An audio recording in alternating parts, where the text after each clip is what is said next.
نحمده ونستعينه ونستغفره ونؤمن به ونتوكل عليه ونعوذ بالله من شرور أنفسنا ومن سيئات أعمالنا من يهده الله فلا مضل له ومن يضلله فلا هادي له ونشهد أن لا إله إلا الله وحده لا شريك له ونشهد أن محمدا عبده ورسوله أعوذ بالله من الشيطان الرجيم بسم الله الرحمن الرحيم ألف لام ميم ذلك الكتاب لا ريب فيه هدى للمتقين الذين يؤمنون بالغيب ويقيمون الصلاة ومما رزقناهم ينفقون إن الله وملائكته يصلون على النبي يا أيها الذين آمنوا صلوا عليه وسلموا تسليما زمارون الجمع عند الشريف وي اللهم صل على محمد وعلى آل محمد كما صليت على إبراهيم وعلى آل إبراهيم إنك حميد مجيد اللهم بارك على محمد وعلى آل محمد كما باركت على إبراهيم وعلى آل إبراهيم إنك حميد مجيد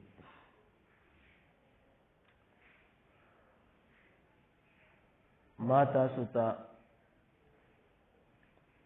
د زکات متعلق بیان شروع کړو که الله رب العزت مونږ او تاسو له ژوند را نصیب کو نو ان شاء الله دا درې مجمع به هم مونږ د زکات بیان کوو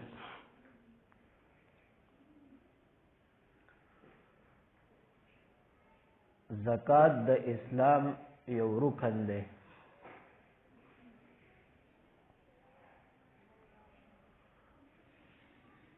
بني الإسلام على 5 ألا إله إلا الله وإقام الصلاة وإيتاء الزكاة وصوم رمضان وحج البيت من استطاع إليه سبيلا د اسلام بنیاد الله رب العزت په 15 شیزونو باندې خوسته یو سړی چې کلمه وایي چې لا اله الا الله نو د هغې نه پس دی به د څلورو اعمالو په زندګۍ کې پابندي کوي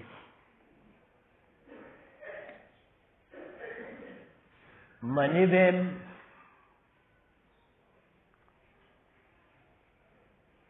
او په طاقت کې وی عمل بم پې کوي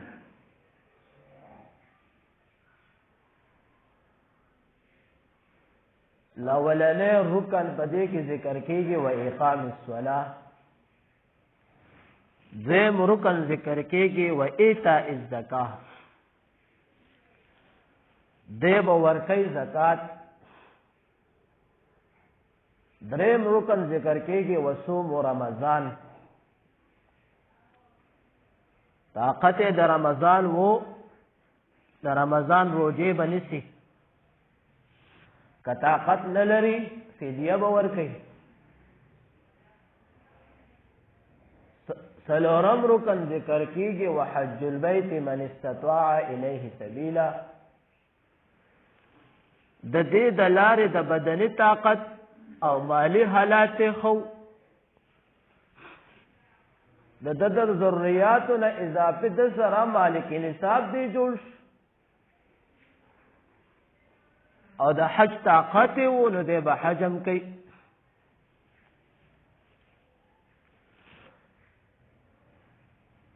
زما تاسو ته بیان روان دی د زکات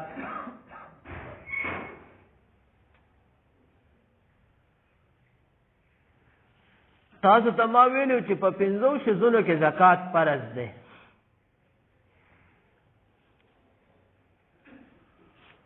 په سرو زرو کې، په سپینو زرو کې، د تجارت په مال کې او ځمکه کې، جیدادونو کې د دې نه چې کم فصل لا وزرغون شي او چیلې او ګډې فیضې وغیره، خو طرقې بدلې دي، طریقې بدلې دي، په څنګه طریقې سره به ادا کې.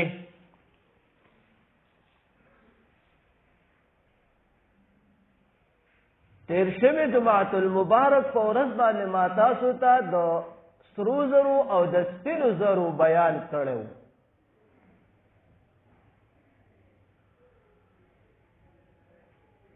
چې سرو زرو سره به څنګه طریقې او د سپینو زرو سره به څنګه طریقې.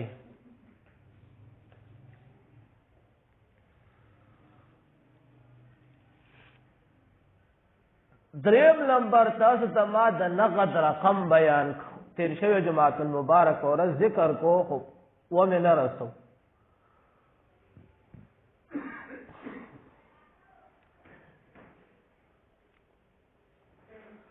په سرو زرو کې تاسو ته او په سپینو زرو کې ما تاسو ته بیان کړو چې د چا سره 1.5 توله سره زر رالل او 52 تولې سپین زر رالل او کال په تیر شو چې چا په ملکیت کې رالل، ام په دغه ملکیت کې په دې باندې کال تیر شو،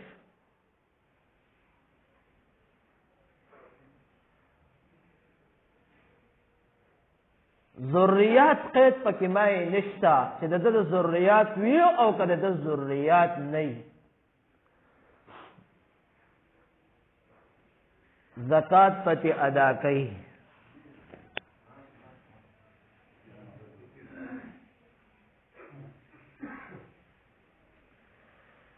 دې درته ویلو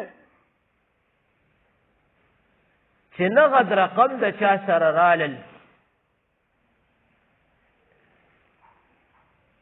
د 52 تولو د سپینو زرو حساب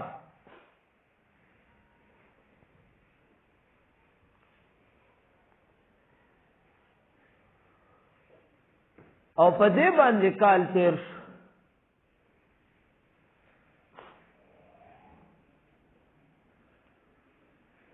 تقریبا ما تفوس کړو تیر شوی جمعة المبارک په ورځ باندې 1510 روپے باندې د سپینو زرو توله وه.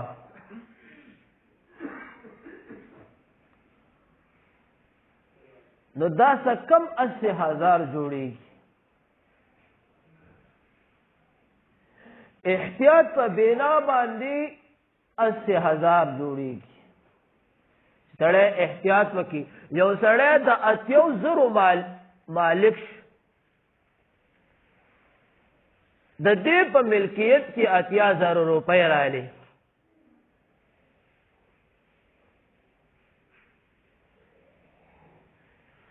کال په تیر دې بد او کله د ذریاتو نه علاوه وي، ذریات قید پکې شته. دلته په نغد رقم کې ذریات قید شته.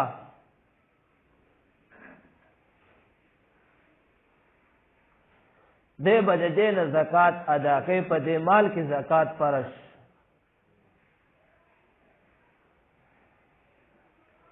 خلق ځان پوي کوي.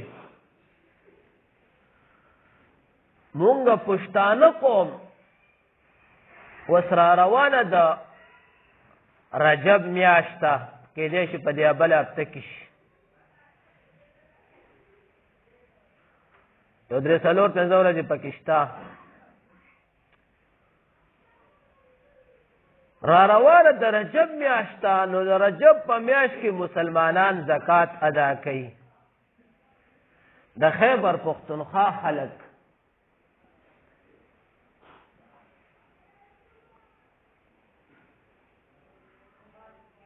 عرب چې کوم دی عرب او پنجاب قوم دا په رمضان میاشت کې زکات ادا کوي.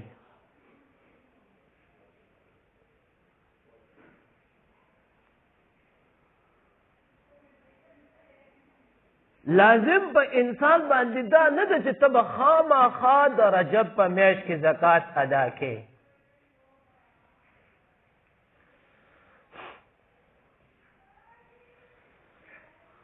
یو بنده چې د یو شی ملکیت د په ملکیت کې رالو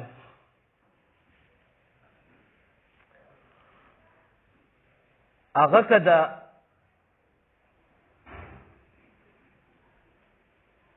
سفر په میاشت کې ولې نه د محرم په میاشت کې ولې نه او د ملکیت د کال د تیرېدو د محرم یا د سفر د میاشت پورې برابر شي.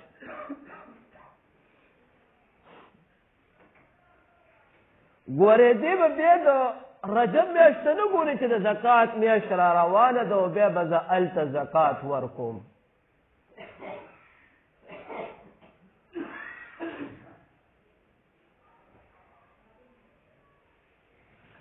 دی به په هغه چې کوم وخت کې په ده باندې نیټه برابره شوې ده د محرم او د سفر د میاشتې حساب به دی بیا هلته ورکوي. ځکه دا فرضیت په ده باندې د هغه محرم او د سفر میاشتې رالو.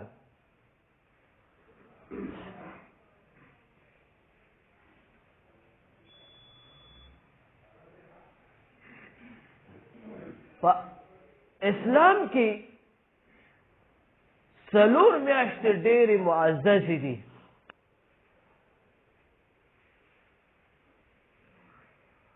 دا مونږ پښتانه ځکه خیبر پختونخوا قوم ځکه په رجب میاشت کې زکات ورکوي. پښتانه قوم د رجب میاشت ته بزرګه میاشت وایي او څوک ورته برکتي میاشت وایي، حالانکې برکت پکې هم دی. د یو مالدار سړي مال پکې صفا شي او د یو غریب سړي کور پکې آباد شي. د یو غریب سړي کور ته برکت نازل شي او د یو مالدار سړي په مال کې الله برکت واچي.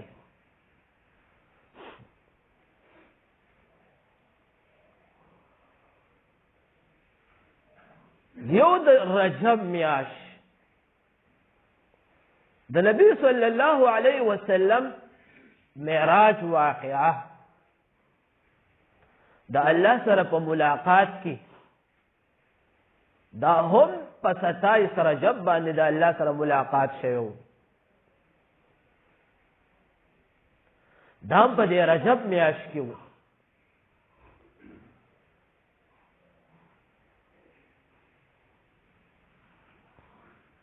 او یو د ورکوټې اختر میاشت د ورکوټې اختر د میاشت نه پس دغه 2 میاشتې دغه 3 میاشتې د حج چې کوم دی ایام الحج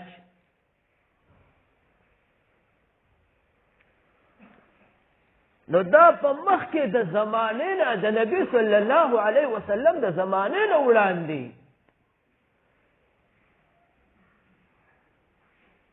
په دې میاشتې کې به دا میاشتې معززې وي.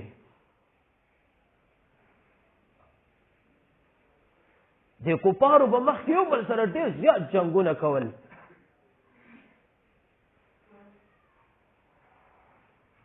کار یې ټول د جنګ و، ځکه کفر هم ټول جنګ دی. انسان حقوق نه دی خبر.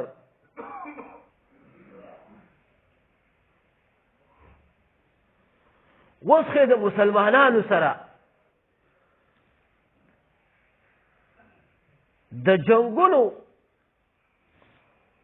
هغه ضد او بغض او کینه ده، خو په هغه زمانو کې به د یو بل سره وه او په هغه زمانه کې به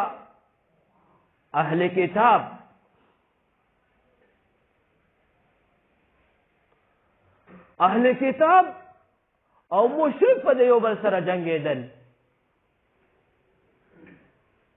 د عیسایانو د مشرکانو د بت پرست په یو بل سره جنگېدل.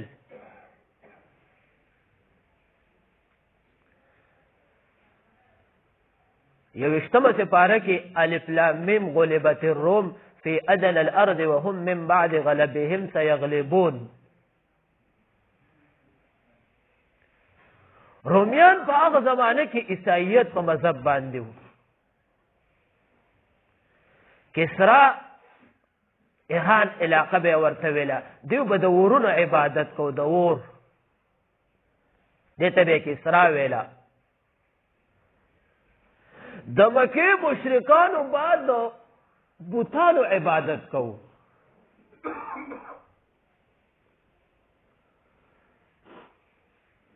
نبی صلی الله علیه وسلم الله دنیا ته راولې کو. په دغه ټیم باندې هم دې سره کتاب ورسره او قرآن کریم نازلېدو به نو دې ته به هم کتابیان ویل، اهل کتاب.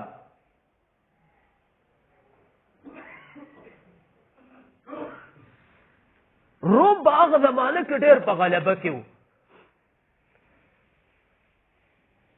لکه امریکا په دې زمانه کې ځان ته سپر طاقت وای، مسلمانانو ولا زبردست شکست ورکړ پیرنګیانو له. دا شکست د ټول پیرنګي دی، لکه افغانستان ته ټول پیرنګیان په موږ پسې راغلي وو، یوازې امریکا را پسې نه و راغلی.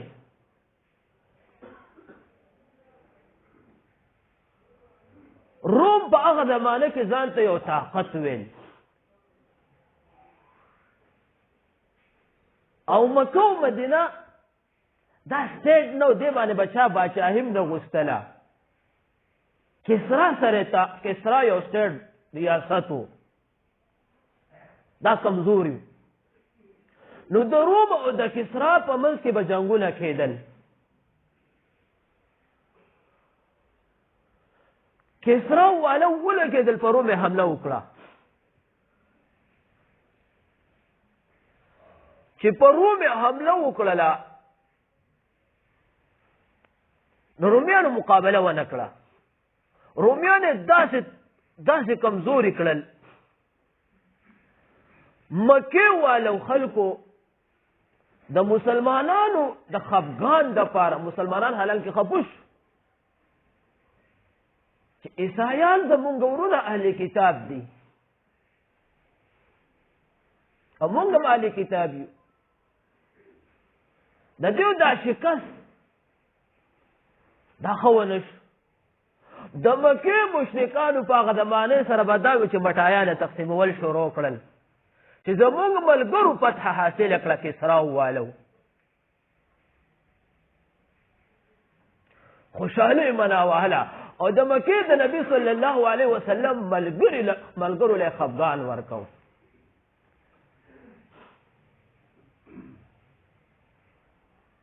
نو دا څلور میاشتې په هغه زمانه کې هم ډېرې معززې وې. زما د خبرې مقصد دا دی چې دې کې به جنګ بندي کېدله، جنګونه به چا په دې کې نه کول چې دا میاشتې به رالې او جنګ به شروع شو، دا میاشتې به رالې جنګ به بند شو، جنګ بندي به وشوه. هغه زمانې نه په دې د دې میاشتو ډېر تعریف او معززوالی را روانو. او د نبي صلی الله علیه وسلم د زمانې نه مخکې په رجب په میاشت کې د کفارو په قربانیان هم کولې. اوس هم یهود په دې میاشت کې قرباني کوي.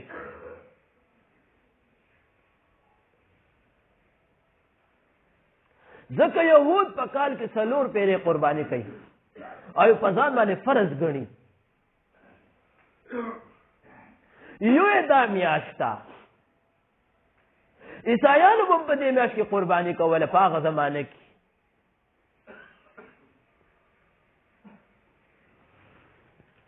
خو عیسایانو خپل روایات مکمل پریښي دي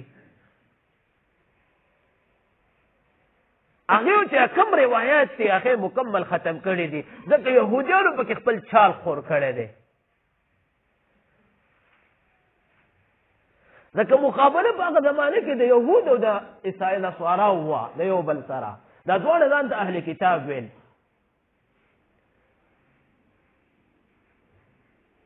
نو يهود چال چلن کې ډېر مخکې دي نو دوی د عیسایانو سره چال چلن وکړ د عیسایانو د دین کمزورتۍ لپاره دا ګیمونه دی وکړل نن هم یهود دا چلن په مسلمانانو کې کوي خو الحمدلله دا مدارس دا علماء مقابله کوي مضبوطه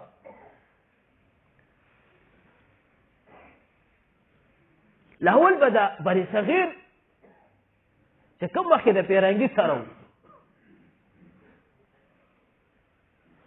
نو دیو علماء ته ازادي ورکړې وه او خپل پادریانو ته ازادي ورکړې وه پادریانو به خپل دین خوروه په بری صغیر کې هندوستان بنگلادیش پاکستان دا ملکونه وکړي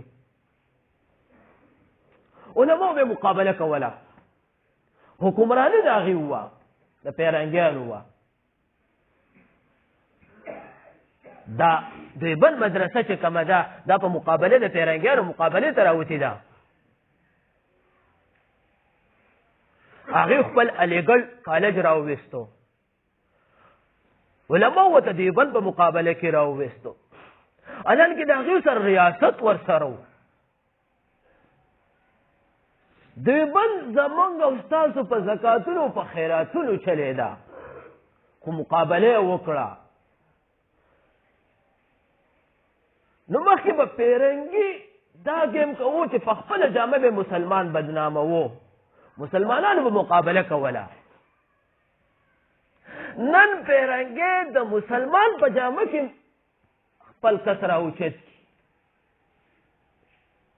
باچاهان وغیره او هغه د مسلمانۍ د کمزورۍ دغه کوي وس کوي جهاد یې نن د دهشتګردۍ په نام بدنام کړی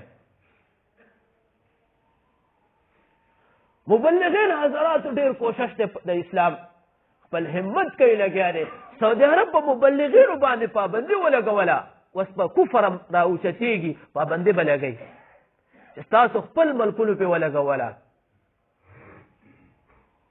د مسلمان په نام باندې هغوی دا ګیمونه وس کوي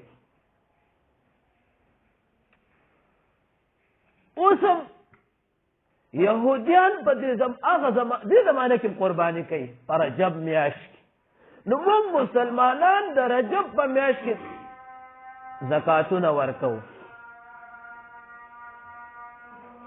دا خیبر پښتونخوا قوم لازم نه ده چې ته به د رجب په میاشت کې زکات ورکړې ښه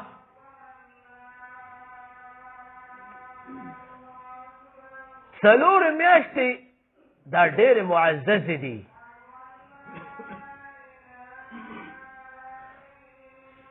رجب میاشت له الله یو عزت هم ورکړی د نبي صلی الله علیه وسلم په معراج په واقعې سره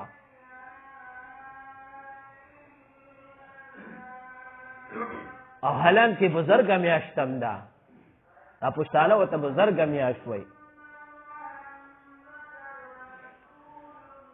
مخکینی خوبونه و په دې کې روژې هم نیولې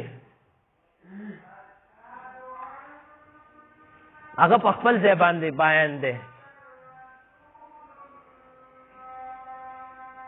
که چا سره د 52 تولو د سپینو زرو نغد رقم رال د ده د ضروریاتو نه علاوه او کال پې تیر شو کوم وخت چې دی د 52 تولو د سپینو زرو د نغد رقم ملکیت مالک شو تقریبا څه کم 80,000 جوړیږي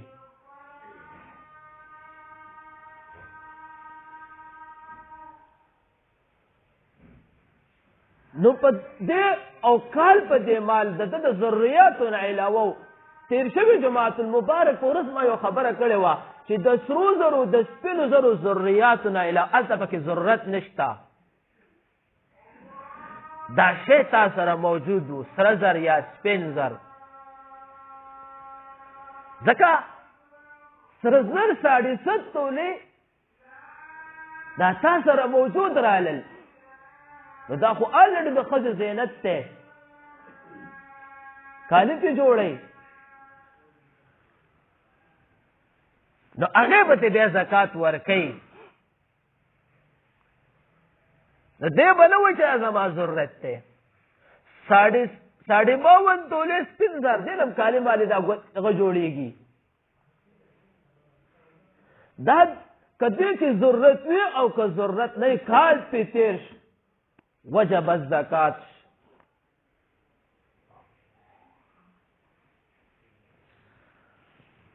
او نغد رقم ستا په ملکیت کې رالل او کال پې تېر شي د 52 تولو د سپینو زرو نو دغه مال وجب الزکات د دې نه به زکات ادا کې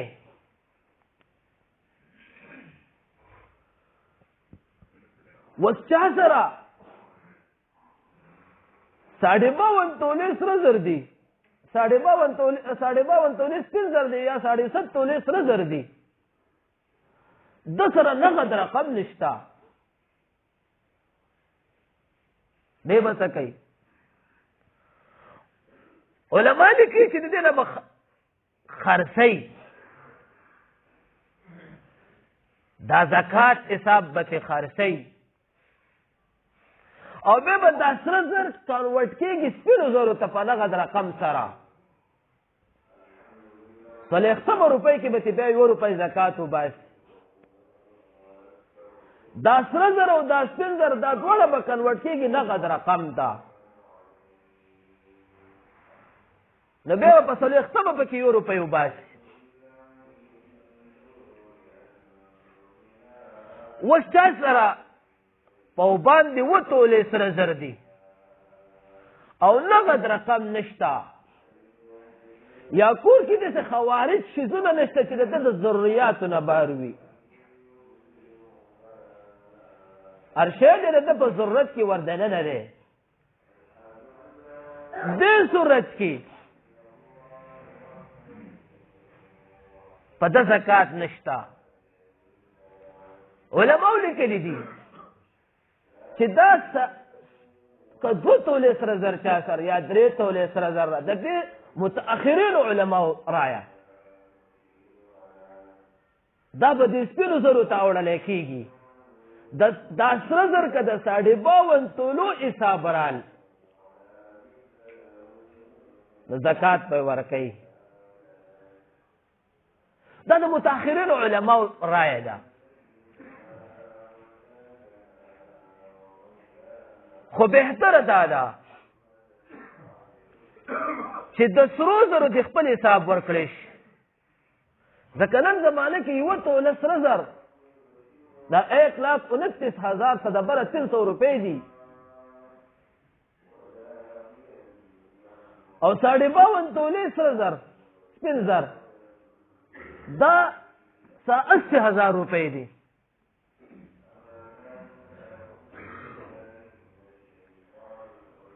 بعضې علما وایي چې بهتره دا ده چې د سرو زرو نه د خپل حساب برابر شي او د سپینو زرو د خپل حساب برابر شي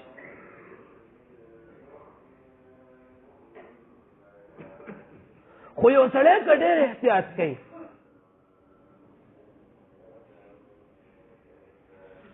چې یاره احتیاط په دې کې دا دی احتیاط دا دی چې دا سره زر د سپینو زرو ته کنورټ کړی شي حساب او بیا دې ته زکات ورکړی شي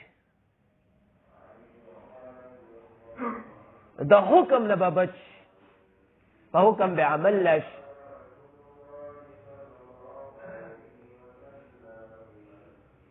نو دا د سرو زرو او د سپینو زرو او د نغد رقم حساب دی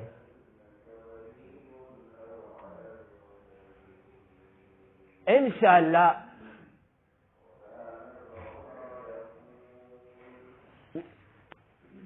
را روانو جمعه کې که خیر و زندگی و د تجارت په بیان باب کې به خبرې کوو.